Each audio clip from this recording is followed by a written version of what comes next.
किसी गांव के कोने में रामलाल नाम का एक गरीब किसान रहता था। उसका जीवन इतना कठिन था कि हर दिन जीना उसके लिए एक जंग जैसा हो गया था। मिट्टी की टूटी फूटी झोपड़ी, फटे पुराने कपड़े और सूखा पड़ा खेत, यही उसकी दुनिया थी।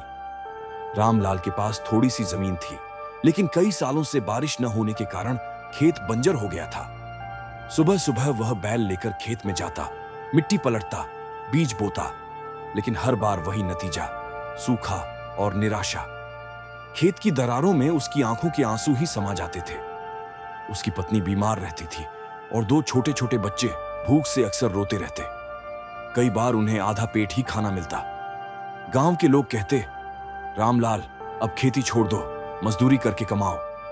लेकिन वह हमेशा एक ही बात कहता, खेती ही मेरी पहचान है, इसे छोड़ दूं तो जीने का सहारा ही क्या बचेगा। एक दिन उसके छोटे बेटे ने आकर पूछा, बाबा, हमारे घर में हमेशा अंधेरा क्यों रहता है?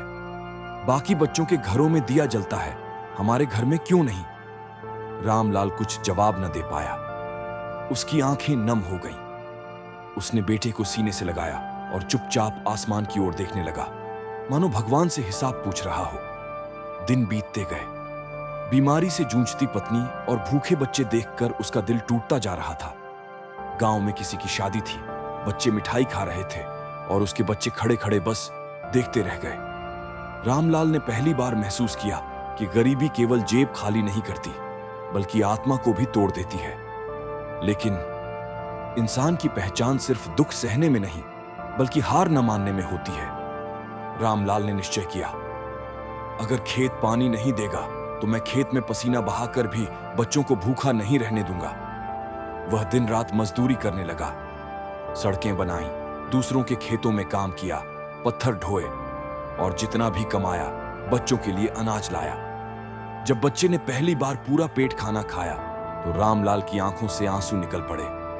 लेकिन इस बार ये आंसू हार के नहीं, बल्कि छोटे से जीत के थे। रामलाल शायद कभी अमीर न बन पाए, लेकिन उसके जज्बे ने उसे हर किसी की नजरों में सबसे बड़ा इंसान बना दिया।